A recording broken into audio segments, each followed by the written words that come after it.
Bon, coucou tout le monde, j'espère que vous allez bien. Je vais rentrer dedans là ce soir. Je vais rentrer dedans. L'état des mecs d'aujourd'hui, hein. Vous avez pas honte? Vous avez pas honte? Pleurnicher. Enfin, les mecs deviennent les mecs deviennent des meufs. Les meufs deviennent mecs. Je comprends plus rien à ce qui se passe, moi. Enfin, les polarités se sont inversées. C'est la nana qui a le pouvoir dans la relation. C'est la nana qui a plus d'argent dans le couple. C'est la nana qui sait partir. C'est la nana qui pense à elle en premier. C'est la nana qui a des projets, etc., etc., etc., etc. Je t'en passe des meilleurs. Il faut que tu sois supérieur à la nana dans tous les domaines. Il faut que tu sois supérieur à la nana dans tous les domaines. Une nana, elle va se mettre avec un mec qu'elle admire. Je te le dis, hein. Une nana, elle veut t'admirer, en fait. Elle veut t'admirer. Et même, tu vas pas faire ça pour elle, tu vas le faire pour toi, déjà. Et ça va venir naturellement. Les relations, ça doit être naturel. Ça doit pas être, vous êtes pas naturel, vous êtes stressé, vous êtes là, qu'est-ce qu'elle va penser de moi, hein, qu'est-ce que le truc, parce que vous êtes pas habitué à avoir de belles meufs, en fait, si tu veux.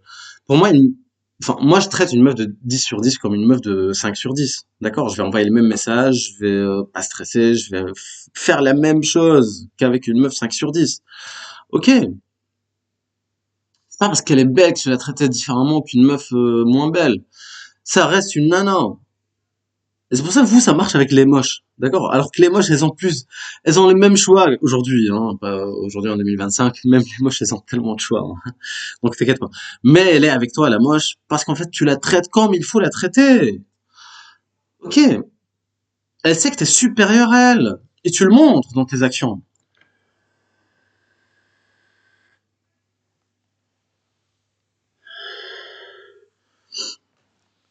Mais une meuf 6 sur 10, pour toi, c'est 10 sur 10. Alors que pour moi, en fait, je la vois même pas. Je la regarde même pas, cette nana-là, en fait. Je sais pas si elle existe.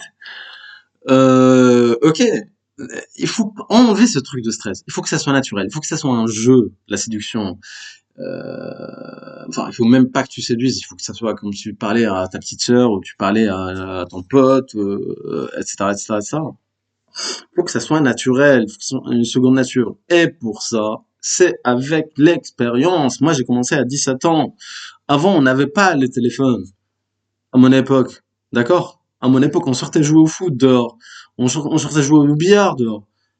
D'accord? Donc tu bâtis cette confiance en toi, tu bâtis cette confiance sociale en fait, cette compétence sociale avec les gens en général. Et ça c'est dans les deux sens, hein, que ce soit mec ou meuf. Et les meufs elles nous respectaient à l'époque, elles nous respectaient, elles jugeaient le physique, elles jugeaient le comportement, les mecs s'en foutent. Certes elles avaient moins le choix qu'aujourd'hui, hein, parce qu'aujourd'hui avec tous les chiens qui est sur les réseaux, il suffit qu'elle allume son téléphone et c'est fini. Il suffit d'un coup de pouce et c'est fini. Imagine si elle sort. Imagine si elle sort. Ils ont fait un sondage. D'accord, en boîte de nuit. Une nana se fait draguer 32 fois, apparemment.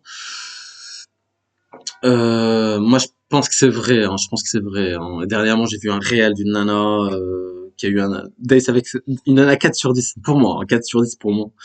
Je sais pas pour vous, c'est quelle note. Mais pour moi, 4 sur 10. Elle a eu des dates avec 50 mecs. Elle va dater 50 mecs. Elle sait pas lequel choisir. Elle dit que c'est compliqué, le choix. La meuf, elle est affreuse. D'accord? Imagine ça à mon époque, ça n'existait pas. C'est impossible. Ce genre de meuf, elle se cache à l'époque. C'est comme si tu mettais une meuf comme ça, tu la mets au Cap Ferré ou tu la mets à Monaco, etc. On va même pas la voir. C'est pour ça qu'elles vont pas là-bas, d'ailleurs. Désolé d'être direct, désolé d'être froid, les amis. Désolé d'être froid, mais c'est la vérité. Et je sais que la vérité blesse. Il y a rien, enfin, c'est que la vérité qui blesse, en fait. Mais vous aimez quand vous monte, etc., qu'on est là, je vous caresse au sens du poil, je te mets la pommade, la crème et tout. Je fais un massage aussi, hein.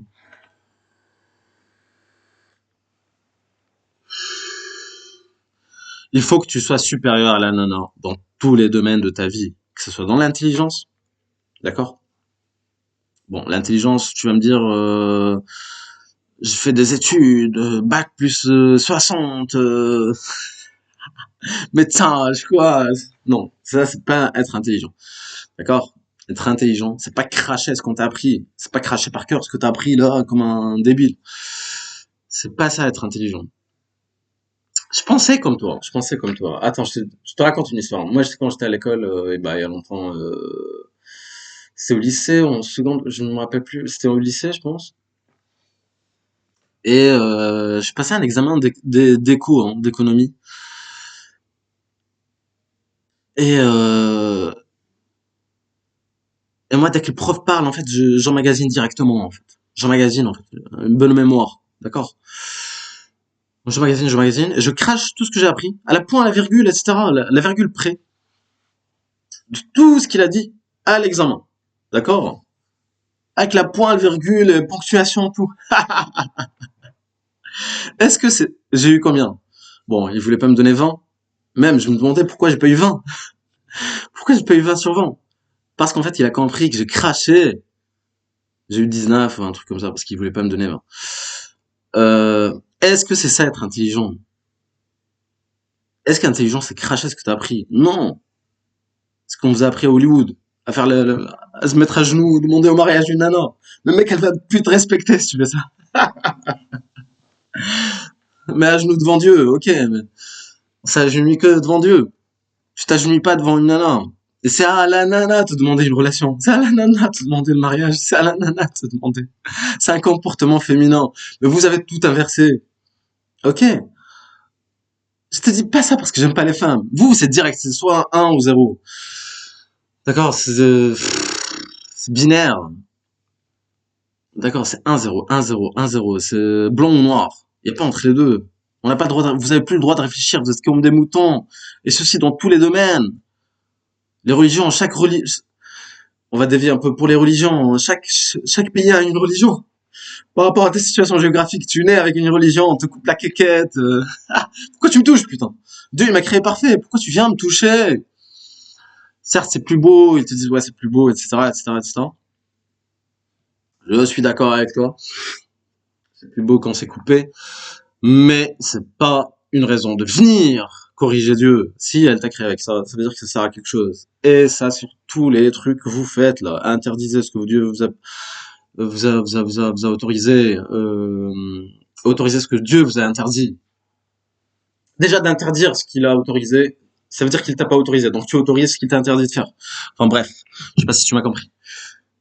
Donc, être intelligent, c'est pas apprendre par cœur. C'est pas d'avoir fait bac plus 1000. D'accord? Bernard Tapie, il a pas fait bac plus 1000. Il a même pas le bac, hein, je pense.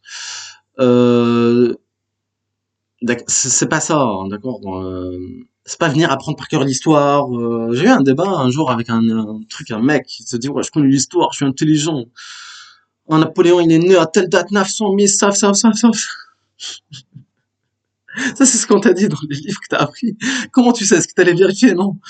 1959, cette marque, elle vient de 1000, tel mec, il est né à telle date, cette date-là. C'est pas ça, être intelligent. Être intelligent, par exemple, c'est d'avoir le nombre d'élos aux échecs. Toi, là, qui me parle de ton histoire, etc., 1900, 1800, 1000 p, euh, euh, toute ta vie, tu joues toute ta vie aux échecs, tu vas pas avoir 2000 élos, hein. Ah, je suis presque à 2000 élos. Ah, d'accord, je suis presque à 1 mètre. 1800. Euh, et j'ai commencé sérieusement à jouer, ça fait 3 4 ans, hein. Enfin, j'ai joué quand j'étais jeune, bien évidemment. Les échecs, si tu commences pas très jeune, c'est dur parce que le cerveau, il est pas habitué au calcul, d'accord, au calcul des coups à l'avance, etc. Stratégie, etc., etc., etc. Et n'empêche que les échecs, ça t'aide dans la vie de tous les jours. Ça t'aide même dans la relation avec les nanas, d'avoir le jeu de l'autre, calquer le jeu de l'autre, savoir son ouverture, savoir automatiquement avec l'ouverture, quelle ouverture toi tu dois faire, quelle défense tu dois faire, quel tu dois roquer par roquer, grand rock, petit rock, etc., etc., etc. Ça, moi, ça, les échecs, par contre, c'est un truc intelligent. Moi, je trouve, personnellement.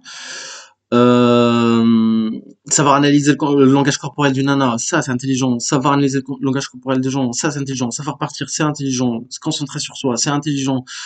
Etc., etc., etc. savoir un tel est né, donc à quelle date, où il a fait ceci, il a fait ça, il a baisé comme ça. C'est pas intelligent, mon ami. C'est juste à cracher ce que t'as appris par cœur. Ok? Donc là, t'es là à apprendre par cœur. Et donc, le nombre d'études, ça signifie pas que t'es intelligent. Bon. Ceci étant dit, on revient à notre sujet de base. Il faut être supérieur à la nana dans tous les domaines. Que ça soit dans l'intelligence, l'intelligence sociale, dans tout ce que je t'ai dit là, financièrement, pas pour elle encore une fois, pas pour la servir. Tu crois une nana elle sort avec DiCaprio, par exemple, regarde. Imaginons avec DiCaprio, avec Messi, avec Ronaldo, avec n'importe quoi. Imagine ils sont au bar là. Et le mec il paye pas, il dit non je paye pas. Est-ce qu'elle va rester avec ou pas? Elle va rester avec parce qu'il a du fric, parce qu'il a son statut, même s'il lui paye pas. Mais vous êtes smicard et tu payes pour la nana. Un smicard 2000, 3000 euros, tu payes à la nana. Elle t'a payé quoi? Elle t'a fait quoi? Est-ce qu'elle a mérité? Elle te parle d'égalité. C'est l'égalité en femme, d'accord? Même moi, une fois, j'ai payé... Bon, moi, parfois, quand la meuf la mérite, etc., que la meuf elle est féminine, gentille, etc., etc., bon, si elle me paye des trucs, moi je lui paye des trucs, parfois je lui paye des trucs plus chers, parfois elle me paye des trucs plus chers. Enfin bref, la meuf elle doit être avec toi pour toi et pas pour ce que t'as, d'accord? Mais elle veut t'admirer, ok? Elle veut t'admirer quelque part. Euh, mais elle doit être avec toi, pour ta personnalité, pour toi en fait, pour ton identité quelque part. Je sais pas si vous arrivez à me suivre. Après, il y a le physique aussi. Faut que tu sois supérieur ou égal. Quand je dis supérieur ou égal à la nana, physiquement, financièrement. Dans l'intelligence, je pense que tu dois être supérieur quand même. Parce que les nanas, elles sont malines. Elles sont pas intelligentes. Désolé hein, pour les féministes, etc. C'est comme ça, c'est les chiffres. Tu regardes les joueurs d'échecs, c'est que des mecs. Tu regardes dans tous les domaines aujourd'hui, ceux qui réussissent le plus, c'est des gars, d'accord. À part des héritières, par exemple Leclerc, non pas Leclerc, comment elle s'appelle la meuf là? L'Oréal, c'est une héritière d'un gars, d'accord. Donc dans tous les classements, c'est des gars aujourd'hui, ok. J'ai rien contre les féministes. Moi, je suis féministe, d'accord. Je suis féministe, d'accord. Je suis toujours entouré de meufs. Je peux pas vivre sans nana, d'accord.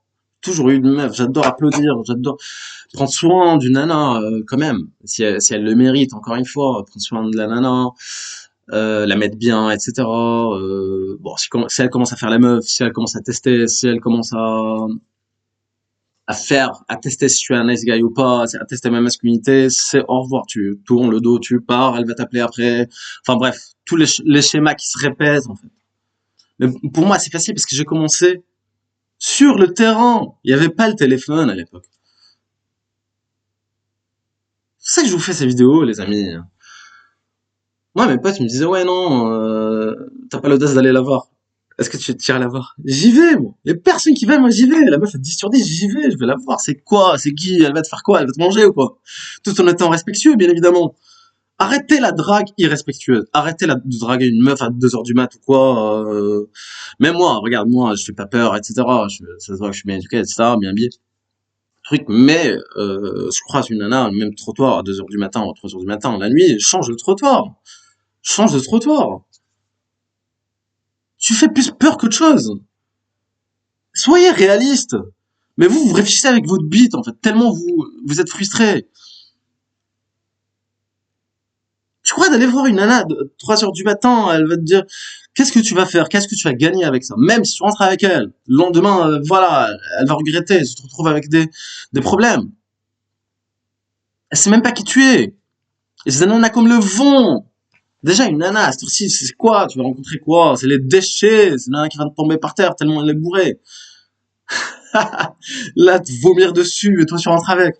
T'as pas honte. Visez loin dans tous les domaines, les amis. Bon, bref, et aimer les échecs aussi, hein. Il faut que tu aimes les échecs, passer par les échecs. Moi, j'ai eu je sais pas combien de râteaux avec les nanas. Même moi, à mon niveau. D'accord? Moi, j'ai commencé hyper jeune. J'ai des râteaux, j'ai des trucs. Mais je le prends avec la rigolade. Tellement je prends la rigolade que la nana, elle revient. La nana qui m'a mis avant, elle revient. Elle comprend rien, en fait. D'accord. Parce que j'étais sur le terrain, encore une fois. Et c'est avec l'expérience. C'est, euh, c'est avec l'expérience que t'apprends, en fait, tout simplement. C'est une connerie. Et vous, vous jouez votre vie. On dirait que vous jouez votre vie, hein, que vous allez parler à une nana. Et dès que t'es avec une nana, t'es concentré que sur une nana. D'accord? Tu t'oublies même toi-même. T'es concentré sur la nana, t'es là, tu grossis, t'es là, t'as envie de lui montrer que tu gères, etc. Avec ta drogue, tes trucs. Ça, tout le monde peut le faire. Ok? Fais un truc que personne peut faire. Fais un truc qui te différencie des autres. Ok, les amis. Oh, je peux boire toute bière, oh, boire la bière en un coup.